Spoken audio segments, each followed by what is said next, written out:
People who commit cyberbullying and harassment are even more unwelcome than spammers and are given the same treatment. Fake friend. Part B. She was a wolf in sheep's clothing. She had chewed up and spit out one person and nearly did the same to a second. Now she did the same to a third, and she did it with Star Wars. Late October, 2021. Cindy's grandmother had been in hospital with COVID, and Amanda had sent her messages that just didn't make her feel all that cared about. Cindy and Ocean did not communicate personally at that time very much because Amanda kept swamping them both with Star Wars, on FaceTime, as well as in Cindy's WhatsApp and Ocean's general roleplay group. Although Amanda was seriously irritating Ocean by then, Cindy still did not feel she could come to Ocean with her own irritations about the Star Wars, because Ocean was still quite protective of Amanda. Cindy didn't feel she could tell Amanda off about the Star Wars and many other annoying behaviors, because Amanda would surely squeal to Ocean about it, and Ocean might confront Cindy. Ocean would not have done that, but Cindy didn't know at the time, and she didn't want any trouble between herself and Ocean over Amanda. Now with Cindy's grandma's life hanging in the balance, Amanda's behavior got increasingly more insensitive. She didn't even talk to Cindy as herself and show any real support. She prefers to live in Star Wars Fantasyland, and in doing so, trivialized a real family situation. Hi, chicken. It's Anakin. Wow. Oh my gosh. Wow. I'm so sorry to hear about your grandmother's passing. Wow. I can only imagine what you're going through at this particular moment. But if you want to talk to me or Amanda, just let us know. May the Force be with you. Starting off with a wow and finishing with, "May the Force be with you," and she couldn't even get her head out of Anakin's butt and the Star Wars fog to bother sending a friend an honest message of condolence as herself. Not even a mention of God in whom Cindy and her grandma believe. The last thing Cindy wanted was play-acting Star Wars character messages with this situation, and "May the Force be with you" was certainly no comfort at all. This was a real-life person, and she had a torturer say, "Wow, I'm so sorry." She just makes him out to be the sweetest little thing, when he's not. He's a damn torturer. He would have probably been really happy that my granny passed. Yes, this was a real family tragedy, and Amanda kept making as if Star Wars and her sickly sweet version of Anakin Vader was all Cindy needed. It really kills me. Because COVID took something away that was very, very special to me, and I didn't think she was going to go that soon.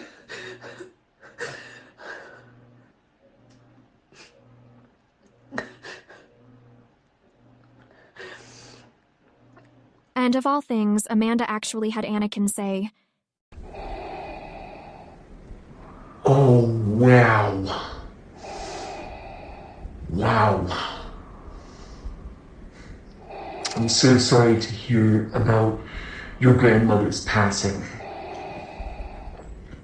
She is now one with the Force. Because when you pass away, your body disappears and you become one with the Force, meaning that you are a spirit that other Force users can see and commune with. Wow. I'm so sorry to hear about this. I'll make sure to relay the message to Luke and Yoda. appalling. This was a real person, a real death in the family, real grief, and Amanda just trivialized it by Star Warsing all over it. Cindy's granny is not one with the Force. She has passed on. A simple short message saying something like, "I'm sorry for your loss. My thoughts and prayers are with you." Or, "If you need someone to talk to, I'm here," would have meant a lot more. Instead, Amanda sent that 1 minute and 2-second long cold-hearted message full of Star Wars Force gobbledygook. And get this. Amanda didn't speak as herself to Cindy. Instead, she just passed the news on to Ocean, who always detested the saying "one with the Force," and made it clear that was not appropriate to apply to the death of a real person, unless that person had been an avid Star Wars fan and wanted it inscribed on their tombstone. Ocean offered Cindy a real message of support and hand of friendship. Hi, I would just like to extend my condolences to you, Cindy, when you get this message. Amanda told me what happened. I'm very sorry.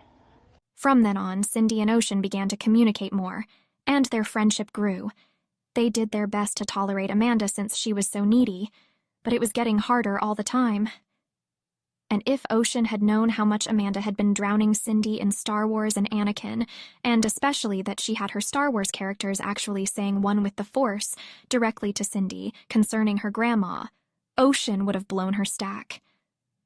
Amanda kept up with the sickening Star Wars messages to Cindy while dumping more Star Wars into Ocean's roleplay chat. "Hi, Cindy. It's Luke. Yeah, Anakin just told Yoda and I about Sybil's passing. I'm so sorry to hear this news. But just know that she is at peace. From what Anakin told us, she was sick for quite a while. And, yeah, but just know that she is both at peace and one with the Force. May the Force be with you." Barring all mentions of Star Wars stuff, and without that "one with the Force" that would have been a good message, why on earth could Amanda not have sent it as herself and left Star Wars at the door? Then Anakin Vader went right back to rambling on about his stupid suit. Sorry, but this is making me sick.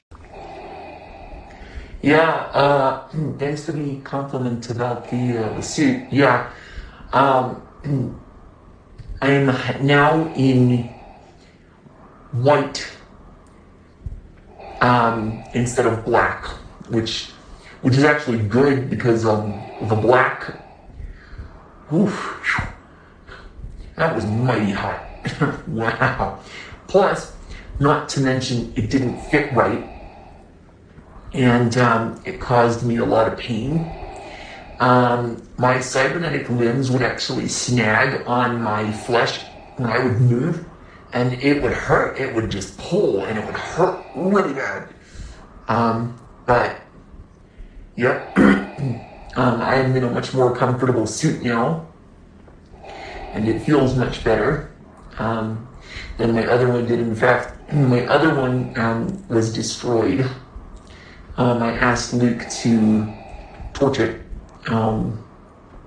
as though he were doing a funeral pyre. But anyway,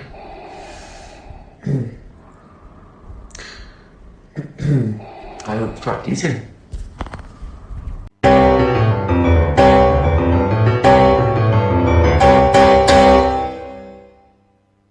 Next, a message from Emperor Sheev. Not Sheev Palpatine, but Sheev Alderaan, a new emperor of Amanda's and Ocean's creation. He was brought into the Star Wars fan fiction story they were working on, right after Emperor Palpatine's supposed demise, and Anakin Vader's apparent healing. He too went on and on about Anakin Vader's suit. "Hi, good morning, Cindy. My name is Sheev Alderaan. I am the Emperor of a galaxy far, far away.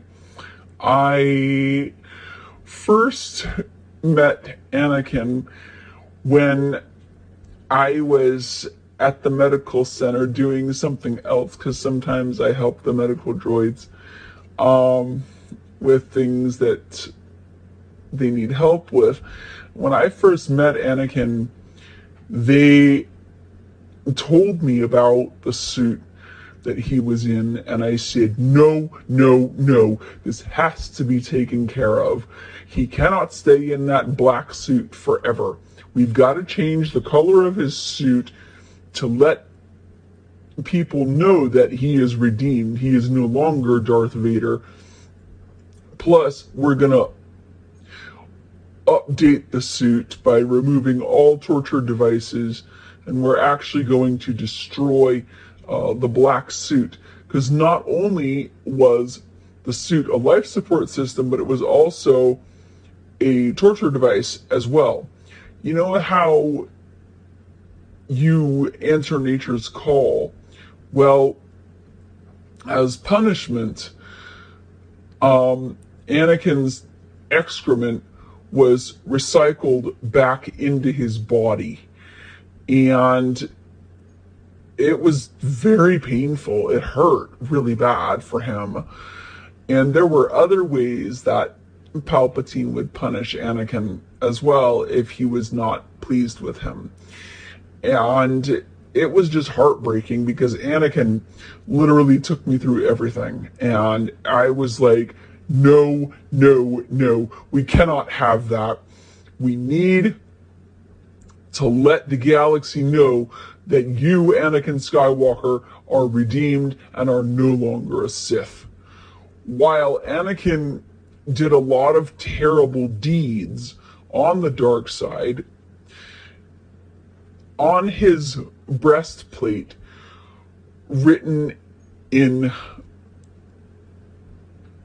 a different language, is, his deeds shall not be forgiven until he merits. So he actually redeemed himself by saving his son, Luke. And when he saved Luke, Darth Vader was destroyed and Anakin Skywalker was brought back. And I don't know why, but I can forgive the deeds that Anakin Skywalker had done, because that's just how I am.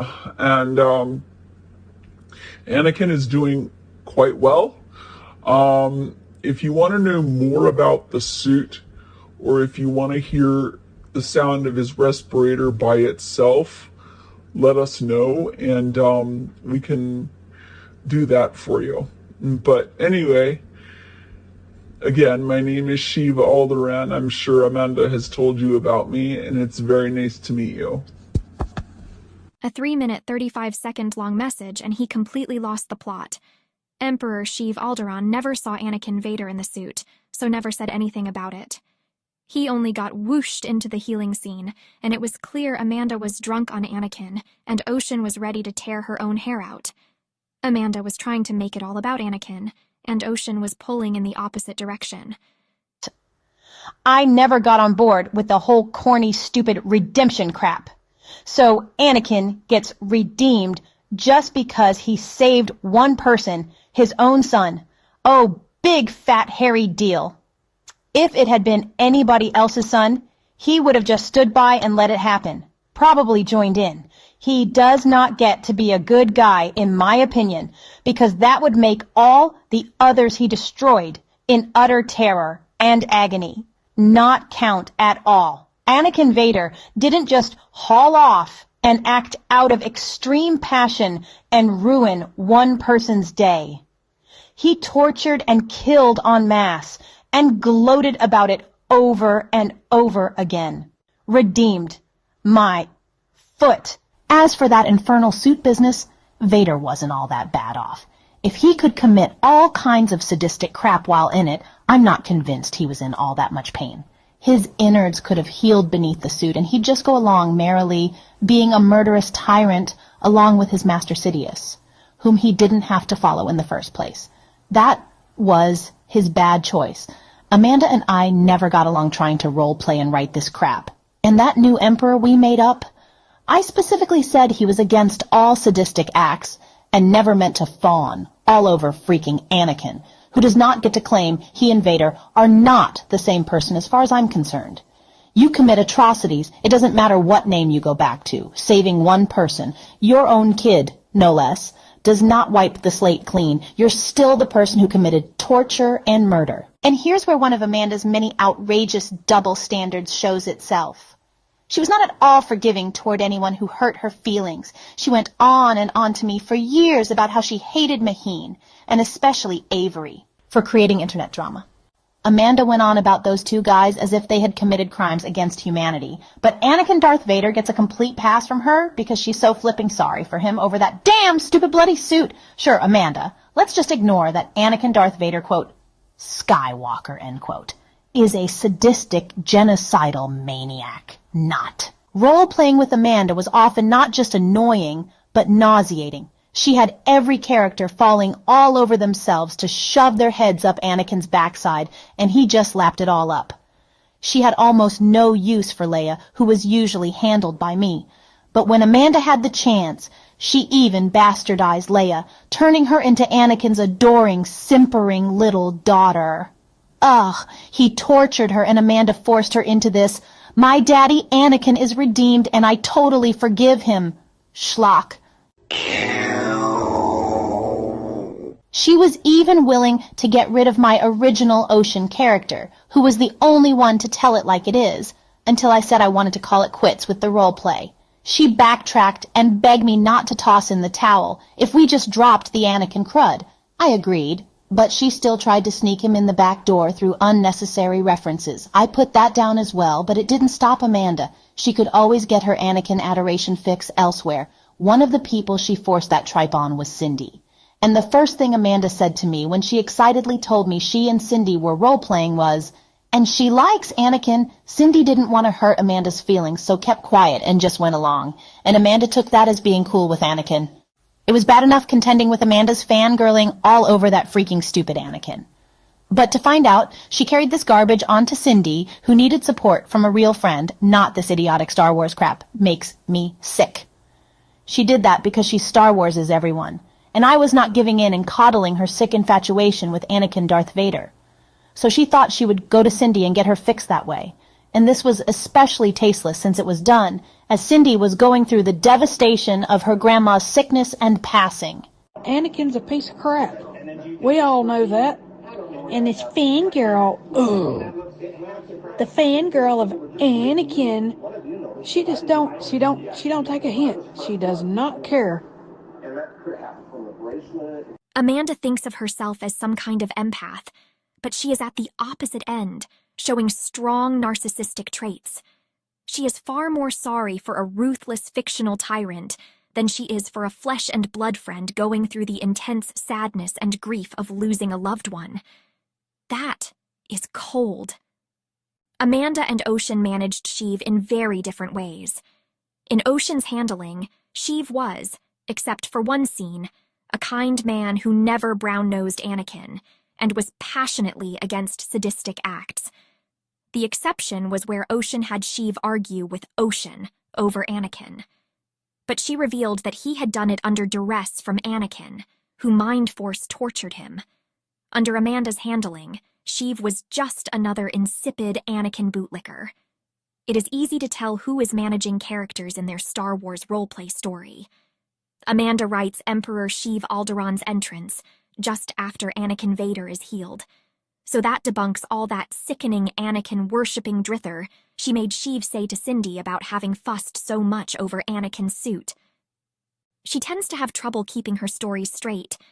Or maybe this time she thought she could get away with using Sheev to convince Cindy that Anakin should be top priority. But contrary to Sheev's ridiculous Anakin message, this was how the story went. When that version of Palpatine was destroyed, Ben found Elf and approached her. Congratulations, Ocean Elf, for finally destroying this menace. The elf shrugged. Thanks. But let's just hope it's the last of him. I'm aware he's no stranger to cheating death. Well, now that you have done this, I think Anakin should be told the good news. The elf's expression suddenly turned livid. If you want him to know, you can tell him yourself. I didn't do it for him. I would, but I have to notify a lot of other people and need Luke's and Leia's help with that, Ben said. I am most apologetic, Ocean Elf. I did not mean for you to feel this way, said Ben as he walked with her down the hall, hoping she wouldn't just take off in the other direction. If you want me to say one word to him about what went down tonight, here are the conditions, sir, she said icily. This is the very last time you will try to force me to do anything, especially involving him or on his behalf. I will tolerate no further dealings with him. After this, he needs to forget I even exist. That would be in everyone's best interest. Yes, but Ocean... Ben didn't get the chance to finish what he was about to say. The elf stormed off without so much as a backward glance. There was a knock at Anakin's door, followed by a frosty, "It's Miss Elf," with a message from Mr. Kenobi. "Do come in, Elf," he replied.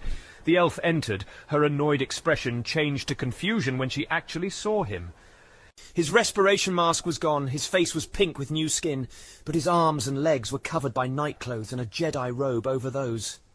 "I see you apparently know that Palpatine 2.0 version 666 zillion has been deep-sixed. I'll leave you to the rest of your healing." Ocean turned to leave. Naturally, Vader protested. "Ocean, wait, please!" The elf sighed and turned back around, scowling. "I don't have all night," she snapped. "I'm glad he is dead," Anakin said, his voice no longer covered by a respiration mask. "All that is left of my injuries," he said, "are my cybernetic limbs." To prove this, he presented his right hand to Elf. "You can shake my hand now." "No, thank you," she said quickly and firmly, and backed away. He tried again to appeal to her. "You don't have to be afraid." She rolled her eyes, apparently annoyed or insulted. "I am not," she said sternly. "I only came to give you the message at Ben's request, an unnecessary one. Now it's time to go." "Elf, please wait," he said desperately. "Now that my suit is gone, I am scared to walk." The elf heaved a very audible sigh of impatience and began twiddling her thumbs. Anakin tried once more to evoke even a scrap of sympathy from her. "I only wish I did not have to undergo any more scrubbing." "Don't start that with me again," she said with a scowl. "No more suit, no more mask, no more facial scars. If you're suddenly this well off, you do not require that procedure and shouldn't have in a very long time. I'm out of here." "Ocean," he said, "now that you have healed me, it is time to find a new emperor. One that is kind and will allow skin grafts when needed." "I did not heal you. I only destroyed some supposed version of Palpatine," said the elf. "The rest is up to you." She turned to leave, but he spoke again. "Hopefully this emperor can find some healthy skin on my body with which to do the grafts. You just said the only injuries you have are your cybernetic limbs, and your face looks as new as a baby's," Elf replied, glancing back over her shoulder to address him. "Anything else you need is up to someone in the medical field, not the new emperor or me." She tried to leave again. "The necrosis itches terribly," he said. "No, you're healing, or maybe already healed. That itches. Evidently all it took was a recycled form of Mr. Insidious biting the dust," said Elf. "I'm glad I am healing, but the healing process itches," he finally said. More jawing on and on about his itchies and owies. Boy, was Amanda fixated on that crap. "Now that we've established that loud and clear, bye," Ocean ranted. "Ocean, wait," Anakin Vader called. "See if you can go find a medical droid so that they may see if there are skins on my body that can be used to graft." Ocean heaved an annoyed sigh. "I told you this skin graft stuff is moot since you have supposedly healed yourself." "Supposedly?" he shrilled indignantly. "Yeah? Who's to say what was really under that suit of yours?" the elf accused. "You've toyed with me far too long, and it stops now." "Will you at least help us find a kindly emperor?" he said, trying to change the subject again. At the end of her patience, the elf huffed. "Get a droid! Get a new emperor! Do this! Do that! We've been through all that!" she ranted, showing her displeasure at feeling bossed around. "I don't know the first thing about how to get you a new emperor, and that is not up to me."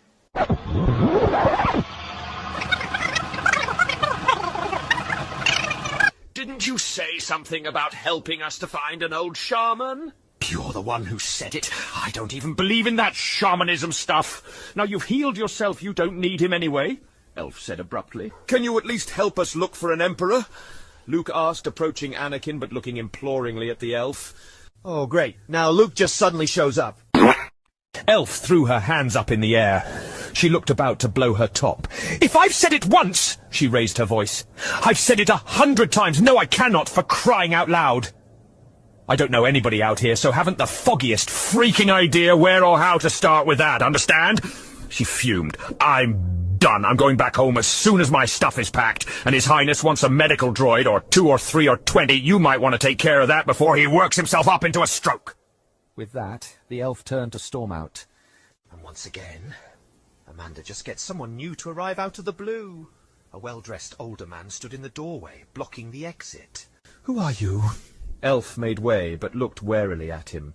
"My first name," he said, "is the same as my predecessor, but my middle and last name are completely different. I am your new emperor, Sheev Alderaan."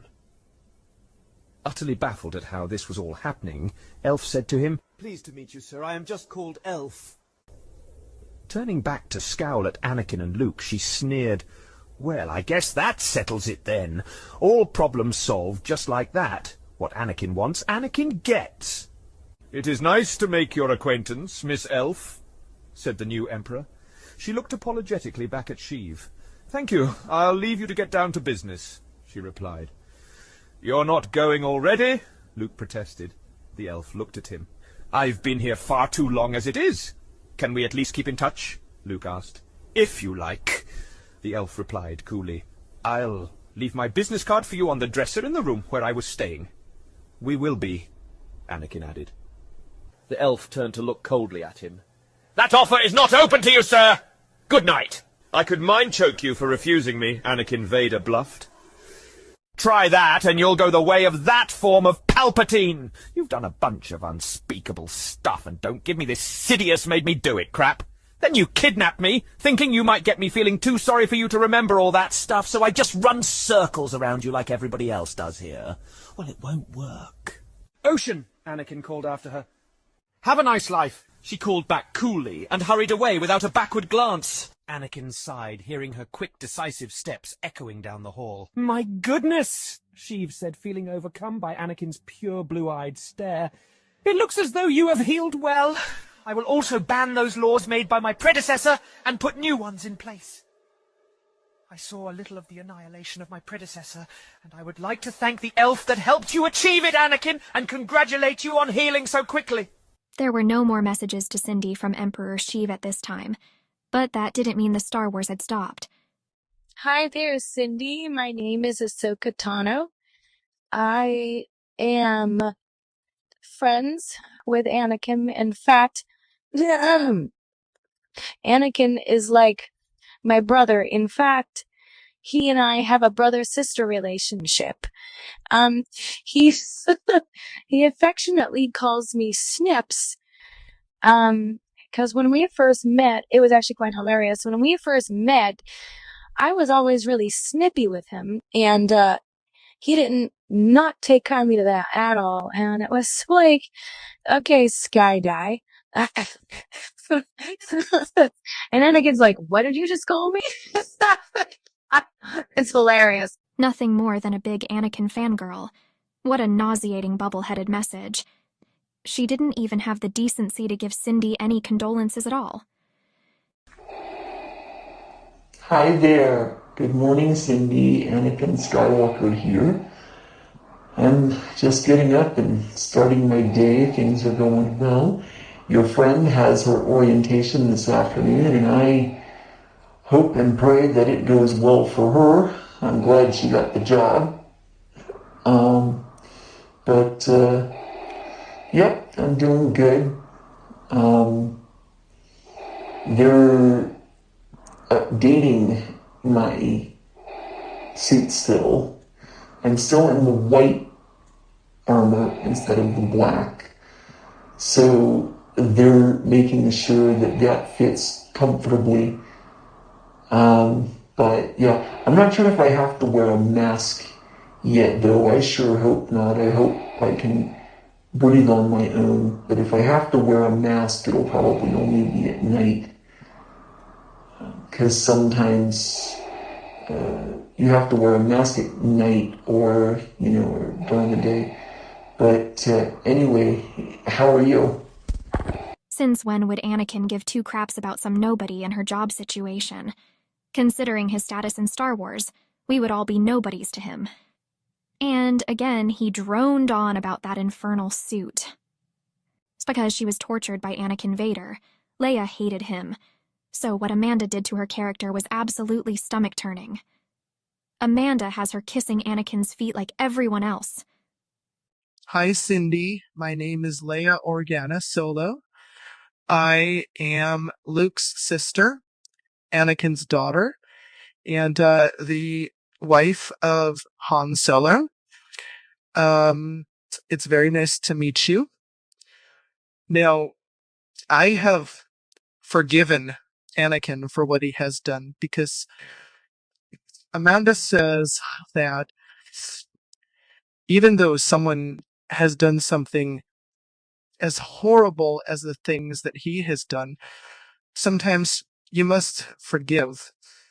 And for me, that is a very easy thing to do. Because when he returned to the light after killing Palpatine, Alderaan literally came back into existence. And he brought balance to the Force by defeating Palpatine, who swayed him to the dark side in the first place. What a revolting pile of sickly saccharine crap. Amanda herself couldn't forgive people for doing far less, so she can't talk. I put up with her saying, "I hate Maheen, I hate Maheen, I hate Maheen," for years. She ranted about various other people for years after she claimed they were out of her life. I say claimed because after what she's done in 2023, I just can't believe a word she's ever said anymore. Leia never forgave Anakin, and the planet Alderaan did not get recreated, and certainly not by him. The planet restoration was just something Amanda and I played out in our role plays. And that whole "he brought balance to the Force" It sucks! Good morning, Cindy. It's Ahsoka. I'm just checking in on you to see how you're doing. Master Anakin told me about your grandmother's passing, and I'm just checking in on you. And we're all here for you if you need help and support. Anyway, I'll talk to you later. May the Force be with you. If Ahsoka wanted to go through the motions about caring for Cindy, she should have at least done that in the first message. But no, Anakin came first. And even in this message, it was, "Master Anakin told me, Master Anakin this, Master Anakin that." Because every message, every communication must go through Master Anakin first. I find this girl's behavior nothing short of deplorable. That is no way to treat a friend, especially one who has just lost a loved one. There were 539 messages in that chat. Of those, 284 were Star Wars and Lion Guard and My Little Pony messages from Amanda. 5 My Little Ponies, and 16 Lion Guards.